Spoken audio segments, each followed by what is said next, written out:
right, man, and what is up, Goub world? It is, of course, your boy, the biggest of Steves, and I am here with the Goub. Guys, I'm excited for the day. Today's been a great day for me all around, so I'm super excited to play some video games.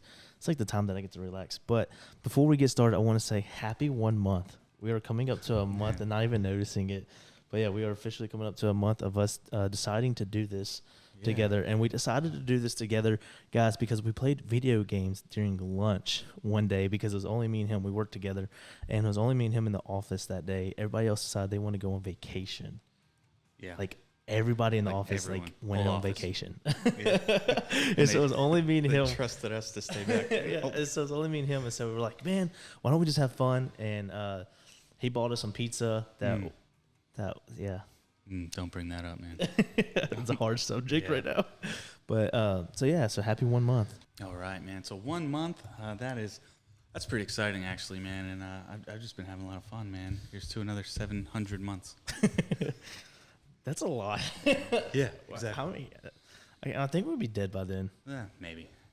Speaking of dead by then, man, we are rocking out Super Meat Boy today. Super Meat Boy is just a really fun game because really it combines some of that old school nostalgic gaming and just completely revamped to kind of a modern era. So what is their mascot actually? It's a good question. I'm not sure if it's like either a meatball, or which it very could be, or like a dude without skin. So that's what I'm getting at, is that this is a dude without skin, and it kind of creeps me. Yeah, because he's and if you think about it as a meatball, it's not that creepy because then you're just kind of sloshing sauce all around. But if you think about it as a dude without skin, he's just bleeding everywhere. Yeah, and that is absolutely weird. I forgot how to beat this level. I can't unsee a skinless dude now. If you ever like fell so hard, like skinned your knee, and like just the skin kind of came off, and it perfectly comes off, and then there's just kind of like that glossy coat of blood over where skin should be.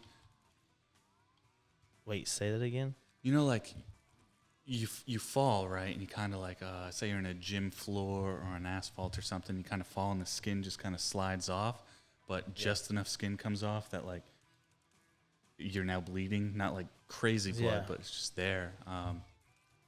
Essentially, you're telling me this dude, his whole body just had that. Yeah, his whole skin, he's literally just completely, basically decapitated.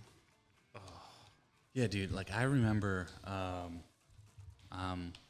was younger. I was in school, and we used to go over my buddy's house, and he was big into like BMX biking, and I wasn't at all. But I had a BMX bike just because I wanted to be cool like everybody else, and I bought one. And he had this place by his house that everybody called the warehouse.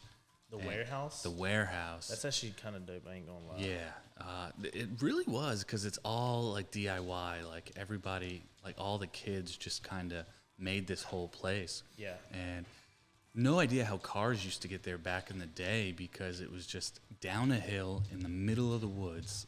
So wait, all y'all kids would just go to the middle of the woods just to hang out, like BMXs? Yeah, and so that's the warehouse itself was just an abandoned warehouse, and people like built like half pipes in there, and Sorry. I'm listening to you, I promise. This is the level. I made it. Yeah. But they would build like all these kickers and kicker jumps, half pipes, tabletops all inside, and then outside on the hill, they had all of these, basically a whole dirt track made, and all made by kids, all made by like high schoolers, and I was in junior high. Oh, dang it. Literally. I really hate these songs, bro. Literally all just made by kids. And so I get out there, and I'm talking to my buddy. I I had never really BMX biked at this point before, and he's like, bro, you just you got to hit this tabletop, and tabletop is basically a jump without a gap in the middle, so it just flattens out. So it's kind of a beginner-friendly one. You screw it up, you don't go balls out on it, and you can kind of still save yourself in the middle of the table. So I'm like, dude, what do I do? Like, how do I do this? And he essentially is just like, balls to the wall, bro. You just gun it. And so I'm like, okay. And I go as fast as my little legs will pedal, and I hit this tabletop, and immediately my nose just dives, and I basically endo across the whole tabletop portion. And this is in front of everybody too. Yeah, all of my friends, they're all there, and I didn't bail.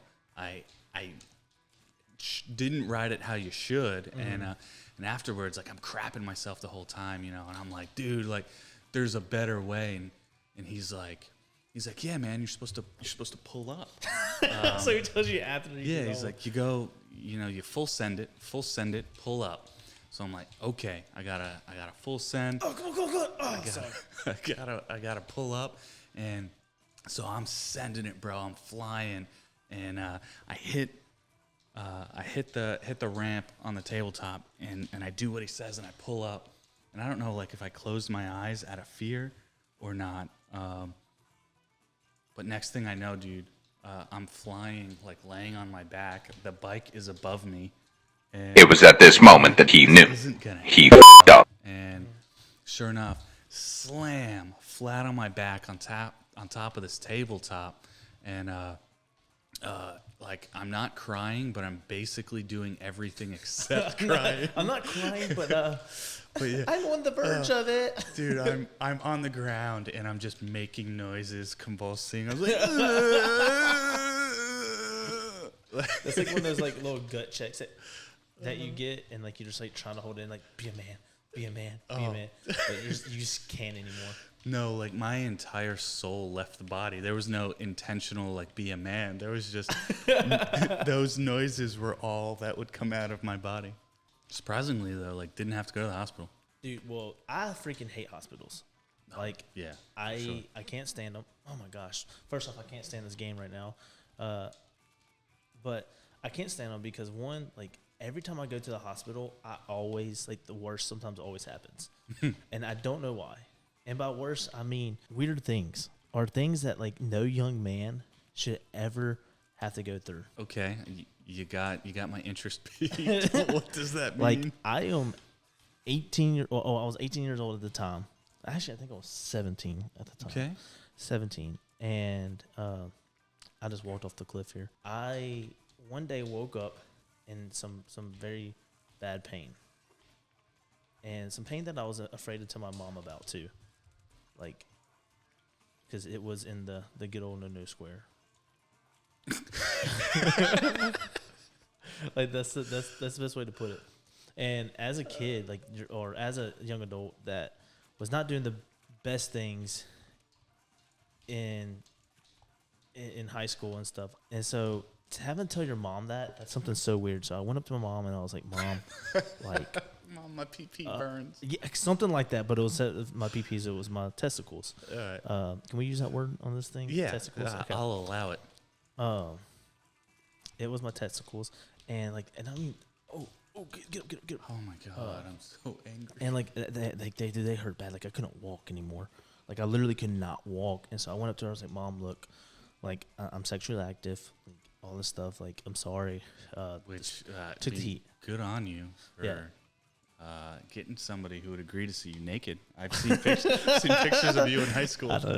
Hey, I was good looking in high school. It was after high school that I became ugly. Thanks, man. And she said, "Well, okay, let's go to the doctors." Going to the doctors for your testicles is probably one of the most scariest things in the world. Yeah, yeah. I mean, I don't blame you at all, though, dude. Like, anything ever happens in Mantown, like, yeah, no, I'm getting that looked at. I don't mess around like that. With that. That was exactly it. Like, I was getting it looked at, getting it checked out, because I had to make sure my babies were okay. So I go to the first doctor, and it's a she. Oh. She's looking, examining, all this other stuff, and she goes, like, the typical, like, cough here, cough now, call it this. Yeah. Well, she gets it, and she's like, well, I can't really tell what it is. Like, oh, cool. That's fine. Like, it's I guess. a testicle, dog. Yeah, I know they look weird, but. Oh my God. I was right there, dude. I was right freaking there. I know that they look weird and all this other stuff, but so she's like, okay, you need to go get an ultrasound done because we need to make sure you don't have testicle torsion. Well, what that is basically means that your testicles wrap around each other and they start to die. And so if they die, that you have to get your testicles removed. That's not what you tell a 17-year-old kid. That's not what you tell a guy, period, lady. You don't. Have You some don't. bedside manner. Yeah, like you don't tell someone that, and so like now I'm like, man, this is scary. Like ultimately, this is super scary, and I am like not ready for this. Not ready to lose my manhood. But I go to this ultrasound, and like this is like what you would do for like a baby, like to see your first child. I get there, and I'm like, all right, this is cool. She has me laid down, and out comes a nurse who is fine as can be. I mean, dude, this nurse was so beautiful. And I'm sitting here like, this is every 17-year-old's dream. The coming nightmare. true. Nightmare. No. You're there for like an STD. I don't care at this point. Like, I do not care at this point. A hot nurse just walks in, and I'm like, dude, this is every guy's dream. And I get that, like, I'm there for that. And she hits that, like, I need you to pull your pants down. Again, so in the back of my head, I'm thinking, like, this is such a great moment of my life. Like, I don't think it can get any better than this. my whole life has led me to this moment. And so I get ready to pull my pants down to do the ultrasound. And she goes like, how old are you? And I'm like, 17. And she's like, oh, man, your mama has to stay inside. Instantly, every hopes and dreams just instantly get shattered because my mom now has to watch me get my balls fondled by a woman to check to see if I have testicle torsion. Do they like use like that lubricating? Yeah, gel? lube and everything. So it's so cold. But it's so cool also. Tell her about the shrinkage, Jerry. But it's so cool also because during this whole entire time that this is happening, I mean, like, I'm being 100% serious. Like, you're watching your testicles on the side, like you would like an ultrasound with your kid. Like, and so I'm just looking over. I'm like, I might not ever have kids, so I'm going to enjoy this moment of looking at my babies. Hey, little guy. So yeah, and so like I'm looking at it, and then she goes like, well, that's not the issue, so we're gonna have to do some more observations and stuff. And so I'm like, man, I have another person that's going to have to look at my testicles. And so now I'm getting self-conscious because I don't like this many people looking at my junk. At one time. Yeah, at one time. Well, so I go to another doctor, and this one is a specialist for your testicles and stuff like that. I get there, and a 60-year-old man walks in. Comes in, my mom goes like, well, prostate cancer really runs into the family, and so I'm just worried that he has prostate cancer. Could that be an option? And I mean, you do bleed out of your butthole a lot. well, this is how this starts. This is how this starts. Like, seriously, this is the moment that all that started. And so she was like super worried about that. Well, the doctor goes, no, you don't. He's too young to have prostate cancer, so he won't have to have the prostate exam done. Whenever you hear those words, you will not have to have the prostate exam done. Your butt instantly feels great because it knows that it is not about to be hurt. He tells me to pull my pants down, so of course I pull my pants down. He literally like examines me. There, that's a better word. Look at me. Examines me for about a good 3-4 seconds. Okay, I was expecting a lot longer than that. Oh, me too. Trust me. And then, so right whenever he gets done examining me, he goes, okay, I need you to come over here to the bench. He's not telling me at this point that I'm having a prostate exam. I put my elbows on I thought he said you didn't have to have one. Exactly. That's what's messed up about this. And so this whole entire time, I'm like, what's going on? I put my elbows on the table, and he goes, all right, now you're going to have a prostate exam done. My butthole clenched so hard, it ain't even funny. I am now, like, scared to my death. But again, everything that they ever say about those movies, like, happens. You turn around for a second, you see the doctor snap the glove, and you're still like terrified, and then next thing you know, he's putting the lube on his finger and stuff. But he goes in, and then the moment that he goes in, he asks me, he goes, "Well, how does that feel?" Feels great, Jimmy. Well, Doc. Like, by far one of the worst feelings I've ever had in my life, and I do not recommend it for any young adult. My mom ended up walking into the room after it was done, and was laughing her butt off because she knew exactly what just got done taking place. You're just laying on the table crying with tissues. I'm at the sink now. Because I'm crying. Like, I'm crying my eyes out. So I went to the sink to get a little bit of dignity back. And so yeah, she's just She walked in on you taking the walk of shame. basically like that's that's up again. That's basically what it is. Like, and no remorse or anything. And she looks at me and she says, "I'm so sorry, honey. But that was the funniest thing in the whole entire world, just to listen to you like in that pain and you just scream bloody murder." I'm like, "Well, thanks, Mom." In that moment, though, I knew that I was not gay. So I ended up having a prostate infection, which is not as bad as a STD. Okay, it still kind of leads me to believe how you get one of those. So I got it from football, actually. I feel like we had talked about football players doing some. It wasn't because it was doing weird stuff. Starfishing each other or something. It was because I actually cannot give you an exact answer of what caused the prostate. Like, I really cannot give you an exact. Oh, I hate this level. I forgot. This is the level that I ultimately despise. Yeah, I cannot give you an exact answer of what caused it or why it was caused. But yeah, I know it was from football, and I know it was probably some of the worst pain I ever been into in my entire life. So like this is kind of the second iteration. So Super Meat Boy was originally a Flash game, meaning internet based, and then What's Flash game mean? it's like a it's like a cartoony internet game that you play in your browser, and it was written in the scripting language of Flash. Okay. And then two dudes made Super Meat Boy. Like, two guys. One did all the artwork, and the other guy coded it all. And like, it was just two dudes. So you're saying there's hope for me and you? Yeah.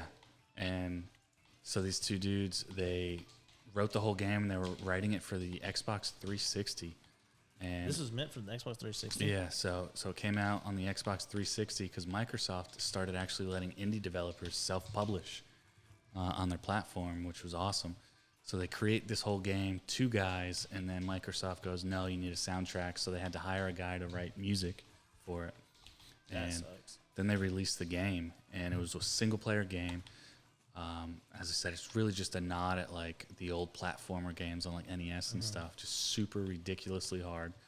And they released it. Well, everybody was like, "Dude, I bet I could beat you. I bet I could beat you." A bunch of modders came out with what we're playing, which is race mode. Instead of getting mad at the modders, those two dudes throw it as like an actual downloadable content for the PC, and you could play the mod. The one guy who did all of the artwork for it, they made a sequel to this called Super Meat Boy Forever. The guy who did the artwork for this didn't do that game, and that